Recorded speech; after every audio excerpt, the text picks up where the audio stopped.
a terminarlo, si Dios nos permite. Habíamos visto que en el día de Pentecostés finalmente llegó la promesa del Señor. Primero escucharon como un viento recio, dice la palabra, un sonido fuertísimo, y después vieron como lenguas de fuego que se posaban sobre cada uno de los 120 y comenzaron a hablar en distintas lenguas, idiomas que ellos no conocían, pero cuando la gente se comenzó a congregar alrededor, comprobaron de que estaban hablando en los idiomas de origen, de toda esa gente que había venido de otros lados para celebrar la fiesta de Pentecostés.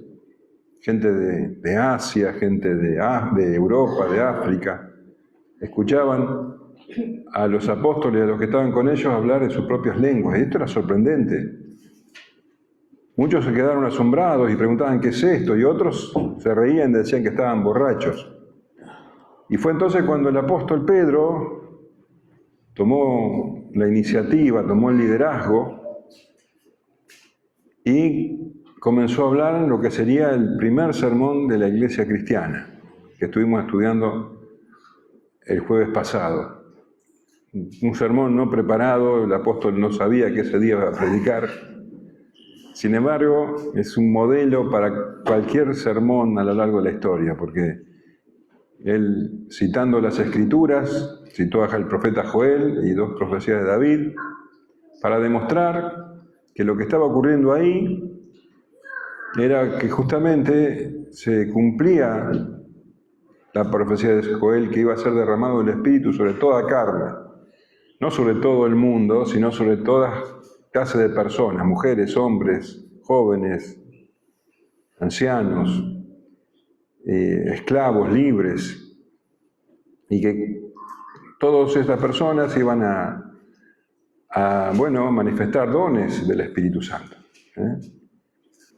Y Pedro les explica a la gente que no estaban borrachos, que esto no tenía nada que ver con eso.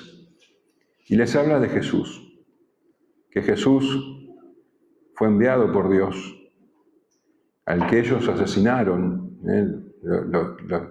Deja bien claro que fueron los judíos quienes lo asesinaron, que los romanos, los gentiles eran un mero instrumento, pero que este Jesús era el Mesías, y termina Pedro diciendo que Jesucristo es el Señor y Cristo.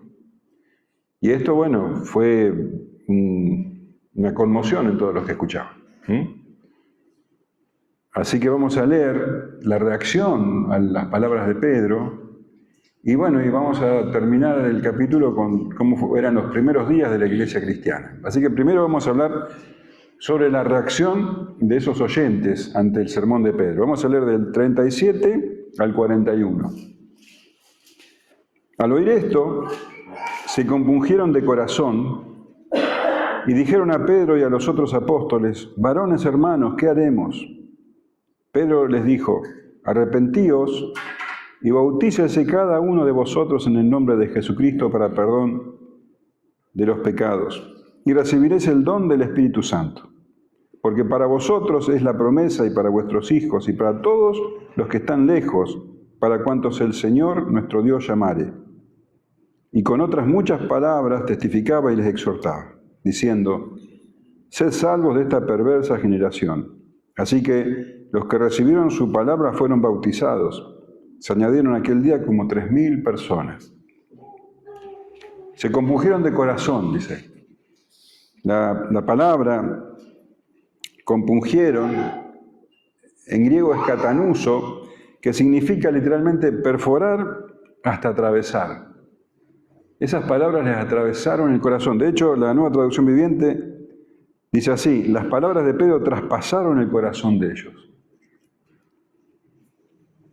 No de todos, pero de muchos. Palabras que realmente los conmovieron, los compungieron, dice la Reina Valera.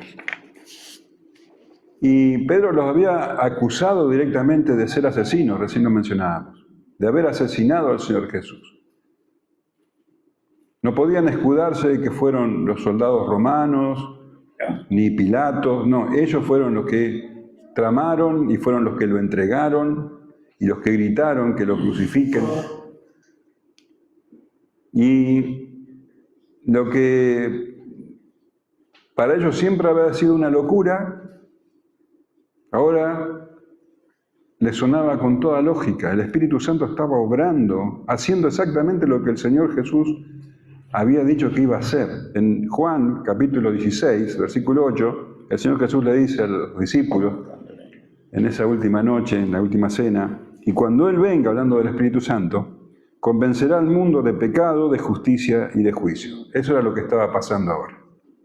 Estaban siendo convencidos de pecado. Ahora el entendimiento se les había abierto y veían que Jesús era verdaderamente quien decía ser, que todas sus palabras, que todos sus milagros venían de Dios. Y que lo que estaba diciendo Pedro, de que Él era el Señor y Cristo, era así. Imaginemos esto. A estas personas se les vino el mundo abajo. Todo lo que habían creído hasta el momento se derrumbó. Imagínense la culpa que los embargó. Habían asesinado nada menos que al Cristo que denunciaban las Escrituras. Y fíjense cómo reaccionan ellos. Dijeron a Pedro y a los otros apóstoles, varones hermanos, ¿qué haremos? Los llaman hermanos ahora. Fíjate cómo les cambió la mirada. Los judíos llamaban ahora a los apóstoles hermanos. ¿Qué haremos? Porque ellos estaban acostumbrados a hacer. Toda su vida entendieron que la salvación tenía que ver con lo que hacían, era por obras. ¿Y cuál es la respuesta a esa pregunta? ¿Qué haremos? Nada. Esa es la maravillosa respuesta. No hay nada que hacer, porque ya todo lo que había que hacer lo hizo el Señor Jesús. Y como decía Pedro en la prédica, todo estaba ya determinado, todo estaba bajo el anticipado conocimiento de Dios. El plan de Dios fue que Jesucristo fuera a la cruz y allí en la cruz hizo todo lo que necesitamos para nuestra redención. Y cuando estuvo a punto de exhalar el último suspiro, el Señor dijo, consumado es. Ya hizo todo. No había que hacer nada más de nuestra parte. Por eso Pedro, ante esa pregunta, simplemente le responde, arrepentíos y bautícese cada uno de vosotros en el nombre de Jesucristo para perdón de los pecados y recibiréis el don del Espíritu Santo. Arrepentíos, lo mismo que Juan el Bautista había dicho, lo mismo que el Señor Jesús predicó durante todo su ministerio, arrepiéntanse de sus pecados. Y ese arrepentimiento tiene que ver con dar completamente la espalda al mal que venían haciendo, reconocer el pecado y cambiar por completo, cambiar radicalmente la manera de pensar.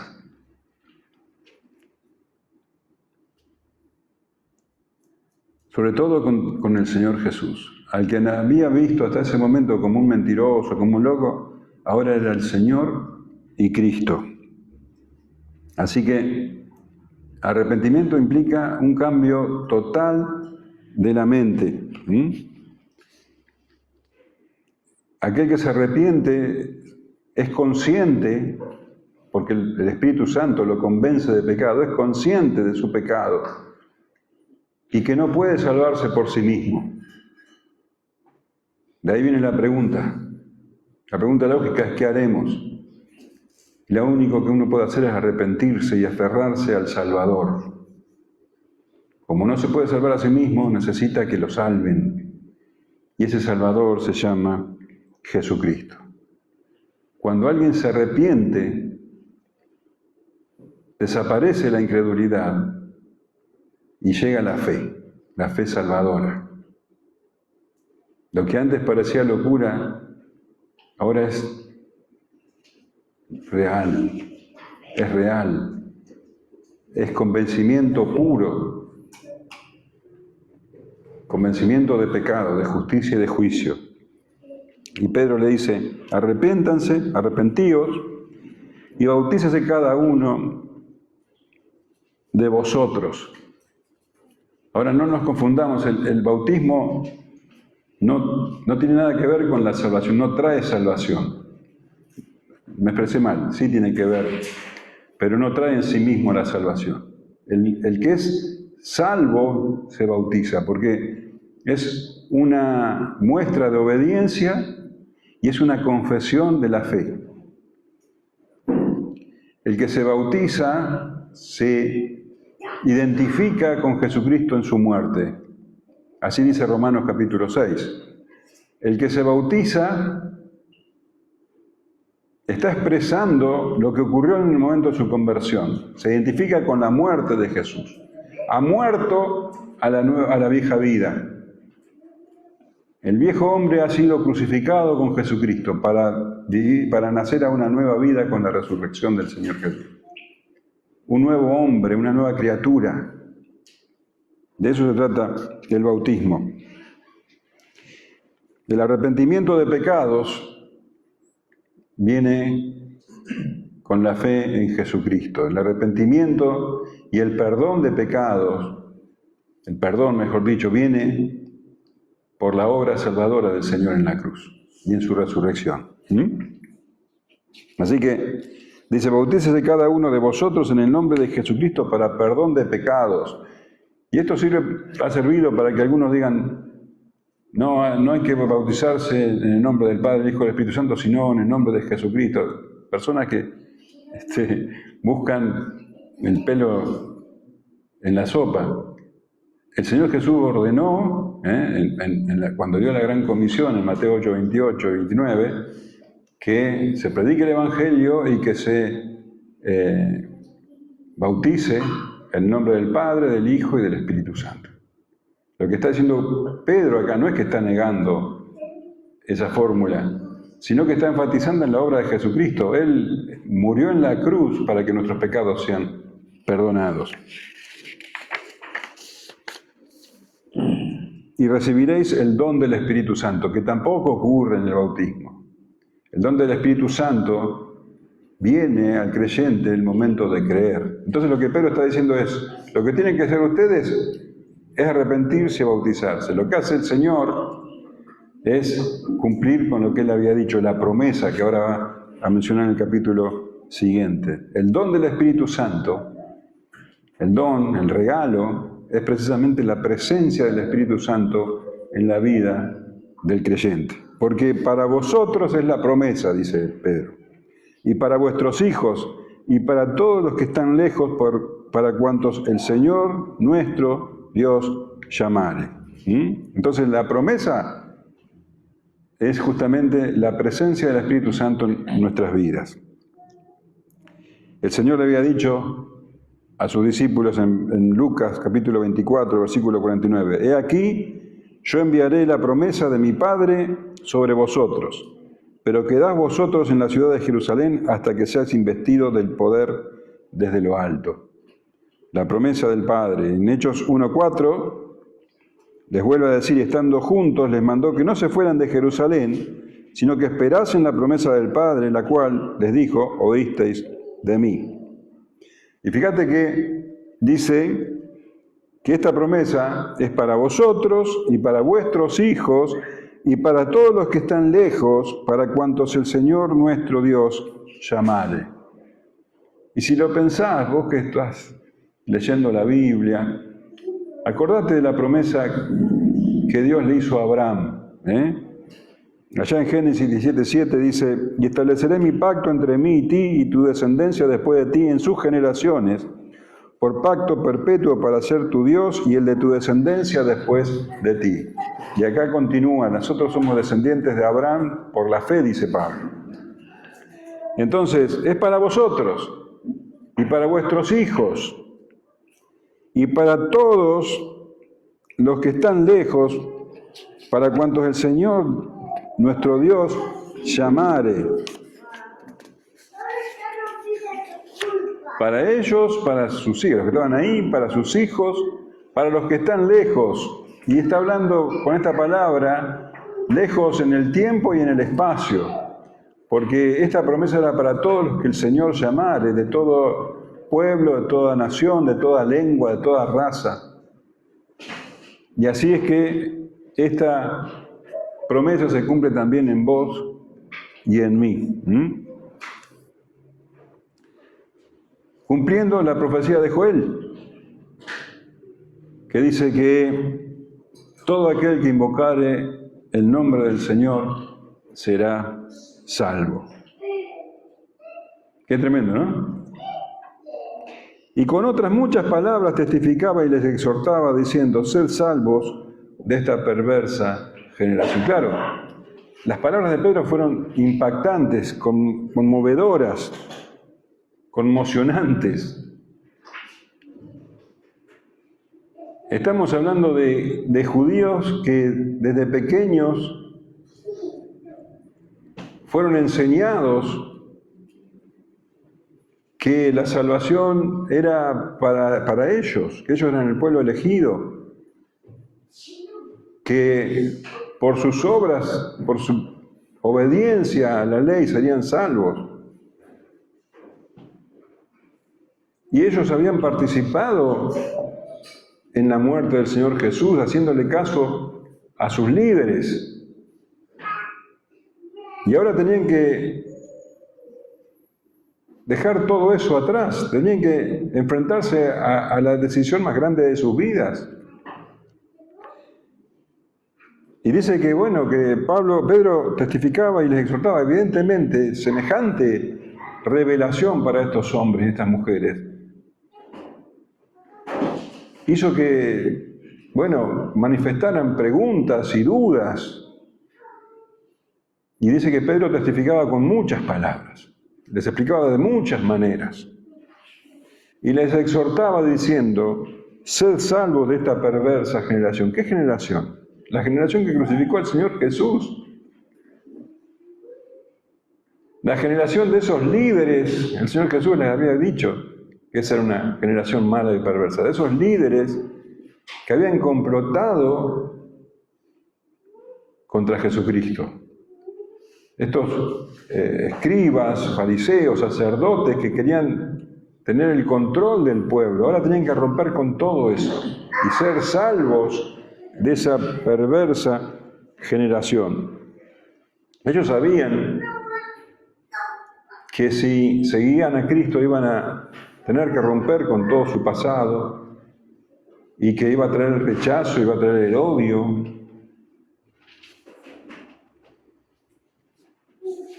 Así que los que recibieron su palabra fueron bautizados y se añadieron aquel día como 3.000 personas. No todos los que escucharon recibieron esa palabra. Muchos la resistieron. Pero dice que había como 3.000 que escucharon y que recibieron la palabra y que fueron bautizados. Qué tremendo que fue esto. No sabemos cómo fueron bautizados 3.000 personas en ese momento, ¿sí? Andá a saber cómo hicieron. Me gustaría que la Escritura nos cuente los detalles, pero no tenemos los detalles, no sabemos cómo hicieron, dónde. El hecho es que fueron bautizados. Bautismo quiere decir sumergida, claro, que fueron sumergidos. Así que el reino de Dios avanzaba. 3.000 personas escucharon a Pedro y se abrazaron al Salvador. Y el reino de Dios, a partir de entonces, sigue avanzando. Los intentos del diablo de detener el avance del reino son inútiles. Nos dicen, vemos en Apocalipsis, que él está atado en este tiempo, en lo que se conoce como el milenio. En el tiempo de la iglesia está atado puede hacer muchísimo daño, pero no puede detener el avance de la iglesia. En Apocalipsis 12:17 dice: entonces el dragón se llenó de ira contra la mujer y se fue a hacer guerra contra el resto de la descendencia de ella, los que guardan los mandamientos de Dios y tienen el testimonio de Jesucristo. Está en guerra contra la iglesia, pero ni las puertas del Hades prevalecerán con ella, dijo el Señor. Ni siquiera había iglesia, dijo estas palabras. Así que el reino sigue avanzando. Este es nuestro tiempo de hacerlo avanzar. Y seguirá así hasta que el Señor venga, cuando el reino se manifieste en todo su esplendor. Así que ahí tenemos la reacción a las palabras del apóstol Pedro. Fue realmente conmocionante y 3.000 personas, alrededor de 3.000 personas, vinieron a la fe. Y a continuación, Lucas nos cuenta de los primeros días de la iglesia. Imagínate, de un momento a otro había 3.000 creyentes más, a los que había que bautizar, había que discipular. ¿Cómo hicieron? ¿Qué pasó? ¿Dónde se reunían en esos tiempos? Bueno, en estos versículos se nos da una idea. Vamos a leer del versículo 42 hasta el final, hasta el 47. Y perseveraban en la doctrina de los apóstoles, en la comunión unos con otros, en el partimiento del pan y en las oraciones. Y sobrevino temor a toda persona, y muchas maravillas y señales eran hechas por los apóstoles. Todos los que habían creído estaban juntos y tenían en común todas las cosas, y vendían sus propiedades y sus bienes, y los repartían a todos según la necesidad de cada uno. Y perseverando unánimes cada día en el templo y partiendo el pan en las casas, comían juntos con alegría y sencillez de corazón, alabando a Dios y teniendo favor con todo el pueblo, y el Señor añadía cada día a la iglesia los que habían de ser salvos. Así que perseveraban. Esa era la característica de los creyentes, la perseverancia. Perseveraban aunque sabían que iban a ser rechazados y que iban a enfrentar el odio. Perseveraban en la doctrina de los apóstoles, en la comunión unos con otros, en el partimiento del pan y en las oraciones. Perseveraban en la doctrina de los apóstoles. Eso quiere decir que le dedicaban mucho tiempo, que estudiaban continuamente la doctrina de los apóstoles. ¿Cuál es la doctrina de los apóstoles? Exactamente lo que Jesús les enseñó a ellos. Esa es la doctrina de los apóstoles. No es otra cosa.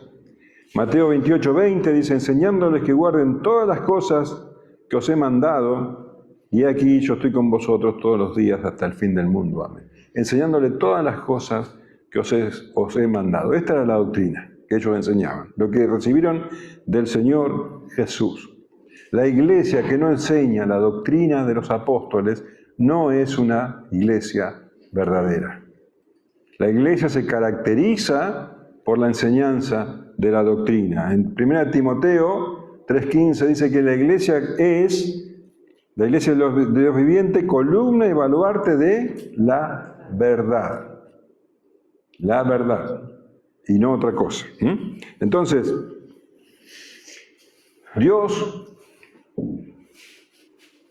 diseñó a la iglesia para que sea el lugar donde se manifiesta la verdad. Nosotros estamos para eso, la iglesia está para eso, es la columna y baluarte de la verdad. Somos amorosos, somos misericordiosos, pero nuestra misión en este tiempo es llevar la verdad. No nos confundamos. No se trata de hacer obras de beneficencia, de caridad, que está muy bien que las hagamos como motivados por el amor. Pero la función, nadie más va a hacerlo que la Iglesia. La función nuestra es la de decir la verdad. Siempre digo, comedores, está bien que tenga la Iglesia comedores, pero comedores tienen las escuelas, tienen las, no sé, organizaciones mundanas, pero la verdad solo la Iglesia, y somos la columna y baluarte de la verdad. Entonces, la verdad es necesaria porque dice, conoceréis la verdad y la verdad los hará libres. Es necesaria conocer la verdad, el Evangelio de Jesucristo. Y la verdad es necesaria también para el crecimiento, para la salud espiritual. Necesitamos constantemente alimentarnos de la verdad. Dice 1 Pedro 2:2, desead como niños recién nacidos la leche espiritual no adulterada, para que por ella crezcáis para salvación. Para crecer vos necesitas la palabra de Dios. No hay ninguna clase de crecimiento si no hay palabra. Pablo escribe a los Romanos, capítulo 12, versículo 2. Lo teníamos ahí, ya no lo veo el cartel. No os conforméis a este siglo, sino transformaos por medio de la renovación de vuestro entendimiento, para que comprobéis cuál sea la buena voluntad de Dios, agradable y perfecta. Vos tenés que renovar tu mente por medio de la palabra de Dios para que compruebes cuál sea la voluntad de Dios. Para que vos vivas, leas, entiendas, conozcas la voluntad de Dios y la vivas y compruebes que es buena, agradable y perfecta. Necesitas ser alimentado constantemente por la palabra de Dios. Y esa es la función del pastor. El pastor justamente es pastor porque alimenta a las ovejas. La función primordial del pastor es alimentar a las ovejas. Dice Efesios capítulo 4 que Dios o el Señor ha dado a la iglesia pastores, maestros. ¿Para qué? Para que equipe a los santos para la obra del ministerio. La obra del ministerio no es del pastor, la obra del ministerio es de todos, es de la iglesia.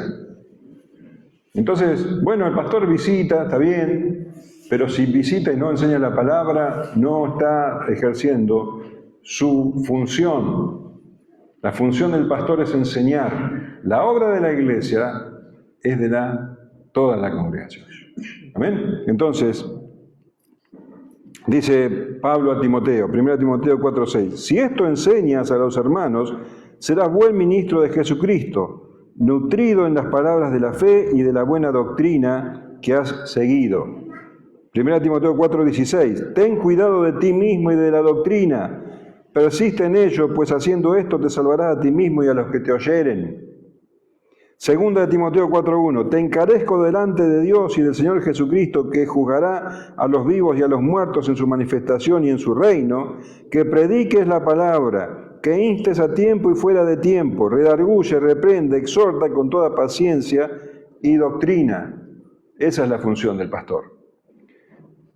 Tito 1:9 dice que el pastor debe ser retenedor de la palabra fiel, tal como ha sido enseñada, para que también pueda exhortar con sana enseñanza y convencer a los que contradicen. Ese es el terrible problema de la iglesia de hoy, a lo largo de toda la historia, pero particularmente hoy. Hay una falta absoluta casi de palabra en las que se denominan iglesias. Hay buena música, hay edificios lujosos, hay manifestaciones falsas del Espíritu, porque la verdadera manifestación del Espíritu es la palabra de Dios. La palabra de Dios fue inspirada a los hombres de Dios y es iluminada a la iglesia.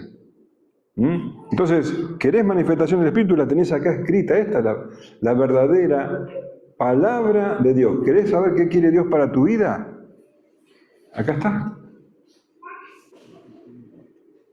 Acá está. Entonces, se necesita, como dice acá, perseverar en la doctrina de los apóstoles. Y dice que ellos perseveraban justamente en eso, y en la comunión unos con otros, la comunión, la koinonía. Compartían, convivían. Eran hermanos, son hermanos los creyentes. Comparten, conviven. Tenemos el mismo Señor, el mismo Espíritu. La misma guía para la vida. Amamos al mismo Dios. Sufrimos las mismas cosas. Tenemos las mismas luchas. Tenemos la misma misión. Somos hermanos. ¿Y sabes cómo se ve eso? En el gozo, en la alegría que se manifiesta cuando la iglesia se reúne. Y eso es algo admirable. Cada domingo yo me quedo admirado, me maravillo de ver la alegría que hay en el encuentro, hoy mismo. La iglesia es el anticipo, es el reino de Dios, el anticipo del reino de Dios manifestado en gloria. Claro que es lindo encontrarse y juntarse y compartir y crecer juntos y sufrir juntos, llorar juntos y reír juntos. De eso se trata la comunión unos con otros. Y el partimiento del pan, ellos también celebraban la cena del Señor. El partimiento del pan tiene que ver con eso. Porque cada vez que se comparte la cena del Señor, dice Pablo, esto es un memorial de lo que hizo el Señor Jesucristo y es un anuncio del Evangelio. 1 Corintios 11:23 dice, porque yo recibí del Señor lo que también os he enseñado, que el Señor Jesús la noche que fue entregado, tomó pan y habiendo dado gracias lo partió y dijo, tomad, comed, esto es mi cuerpo que por vosotros es partido, haced esto en memoria de mí. Al hacer eso recordamos la obra del Señor Jesucristo, recordamos la cruz. Asimismo tomó también la copa después de haber cenado, diciendo, esta copa es el nuevo pacto en mi sangre, haced esto todas las veces que la bebieres en memoria de mí. Así pues, todas las veces que comieres este pan y bebieres esta copa, la muerte del Señor anunciáis hasta que Él venga. Es un recuerdo de la obra del Señor, es un anuncio precisamente de su obra. Así que, claro que hay que compartir el pan todos los domingos, cuando la iglesia se reúne. Es importante recordar la obra del Señor Jesús siempre y anunciar su muerte y su resurrección, y que Él va a venir. Así que compartían, dice, la doctrina de los apóstoles, la comunión unos con otros, el partimiento del pan y las oraciones. Oraciones. Y el Señor Jesús dijo una y otra vez, y lo leemos en Juan 14:13, y todo lo que pidieres al Padre en mi nombre lo haré, para que el Padre sea glorificado en el Hijo. Si algo pidieres en mi nombre, yo lo haré. Y la iglesia necesita orar, porque las oraciones son una garantía. Acá el Señor dice que todo lo que pidamos en su nombre, no que pidamos, a ver, bueno, quiero cambiar el auto, eso no te lo garantizo que te lo va a dar. Pero si vos pedís que el Señor nos consuele, que el Señor dé sabiduría, todo lo que lo que sabemos que es la voluntad de Él nos va a añadir. Que nos dé fortaleza para predicar, eso es lo que oraban los creyentes. Que les abra puertas para predicar el Evangelio, el Señor va a añadir.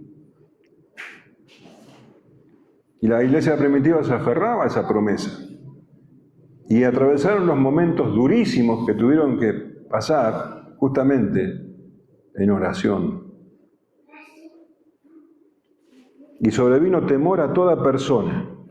Y muchas maravillas y señales eran hechas por los apóstoles. Está hablando de los creyentes. Cuando dice toda persona se refiere a los creyentes. Sobrevino temor, temor de Dios. Habían vivido su vida teniendo a Dios como un nombre, pero haciendo sus propias vidas. Eso es lo que hacen la gente que es inconversa.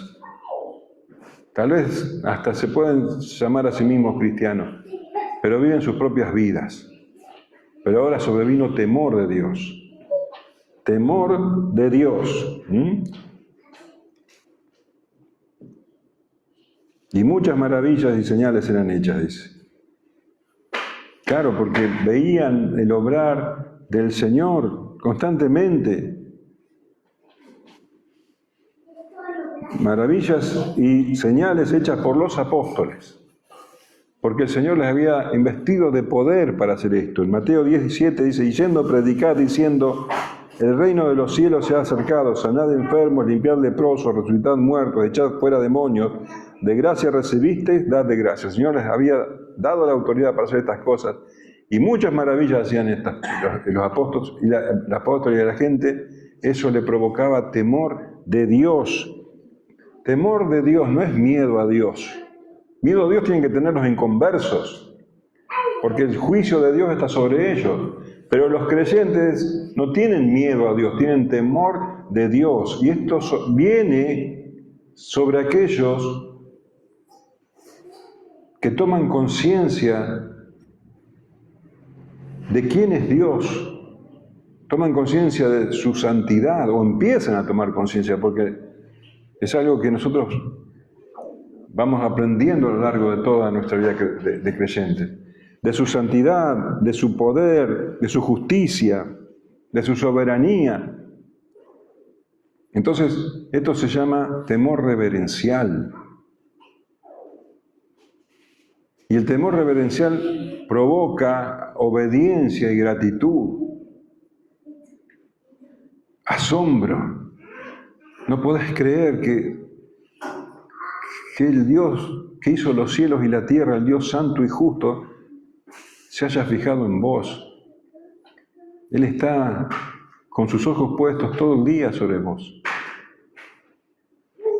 Y ese conocimiento provoca ese temor de Dios. Sobrevino el temor de Dios sobre toda persona, dice. Deuteronomio 10:12 dice, ahora pues Israel, ¿qué pide Jehová tu Dios de ti? Sino que temas a Jehová tu Dios, que andes en todos sus caminos y que lo ames y sirvas a Jehová tu Dios con todo tu corazón y con toda tu alma. De eso se trata el temor de Dios. Proverbios 1:7 dice, el principio de la sabiduría es el temor de Dios. Eclesiastés 12:13 dice, el fin de todo discurso oído es este, teme a Dios y guarda sus mandamientos, porque esto es el todo del hombre. Sobrevino temor de Dios. Ya no obedecían los mandamientos por obligación, sino por obediencia, por gratitud, por temor de Dios. Porque empezaban a entender verdaderamente quién es Él. De eso se trata la vida del creyente. La vida del creyente está constantemente expuesta a los ojos del Señor. Necesariamente debe tener temor de Dios. Por eso cuando pecás es tan doloroso. Vos pecás, pero ya no lo disfrutás como cuando no tenías temor de Dios. Te viene un dolor en tu corazón y necesitas pedir perdón, ¿o no? Todas las cosas, todos los que habían creído estaban juntos y tenían en común todas las cosas. No es que vivían juntos, pero estaban juntándose lo más que podían. Aparte, entendé que estos eran los primeros días de la iglesia, esto era una novedad constante, un entusiasmo. único, era una época única. Así que se reunían en el templo, dice, y en las casas, en el versículo siguiente. Y tenían en común todas las cosas, porque bueno, había hermanos que tenían poder adquisitivo y había hermanos pobres. Ahora, todos ponían en común sus cosas. No querían, no aceptaban de que haya hermanos en necesidad. Y acordate que había gente que había venido de muchos lados, 3.000 se habían convertido, muchos de ellos eran de otros lados y volverían a sus lugares, pero ahora estaban ahí. Entonces había que atenderlos. Era un lugar, un tiempo muy particular. Entonces ponían en común todas las cosas. Habían entendido estos creyentes que debían atender a sus hermanos en este tiempo de crisis.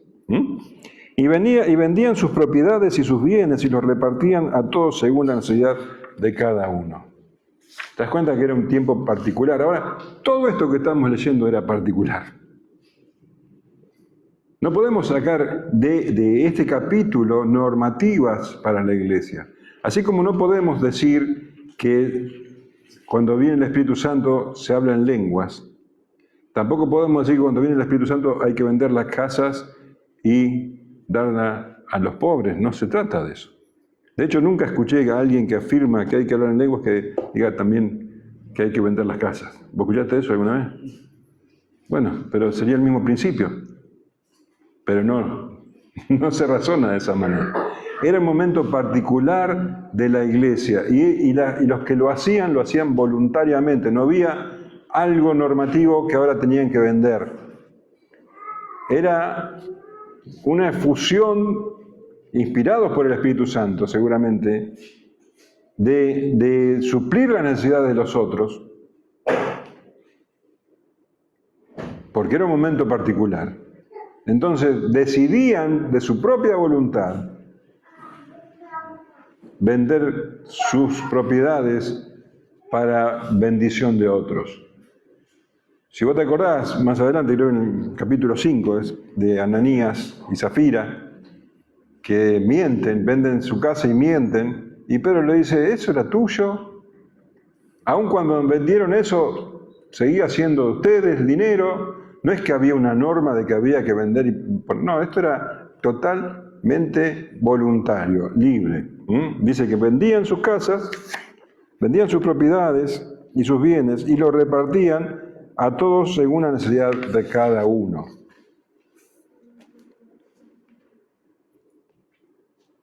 Y perseverando unánimes cada día en el templo y partiendo el pan en las casas, comían juntos con alegría y sencillez de corazón, alabando a Dios y teniendo favor con todo el pueblo, y el Señor añadía cada día a la iglesia los que habían de ser salvos. Perseverando unánimes cada día, con un mismo ánimo, unánimes, con ese entusiasmo, ese amor a Dios, ese amor por los hermanos, en el templo, dice, porque ellos todavía se consideraban judíos. Ellos eran judíos que habían recibido la revelación de que había llegado aquel a quien esperaban, que se habían cumplido todas las escrituras del Antiguo Testamento, se habían cumplido en Jesucristo. Pero se consideraban judíos y seguían reuniéndose en el templo. Y en el templo, ahí, en las puertas internas del templo donde se reunían, los apóstoles les enseñaban, y el pueblo judío todavía no los perseguía, todavía había buen ánimo con ellos, porque también los consideraban judíos. Pero veían que había algo distinto en ellos, veían ese amor, que comían juntos con alegría y sencillez de corazón. Iban al templo todos los días a escuchar la palabra y después se reunían en sus casas y comían juntos y compartían y alababan a Dios.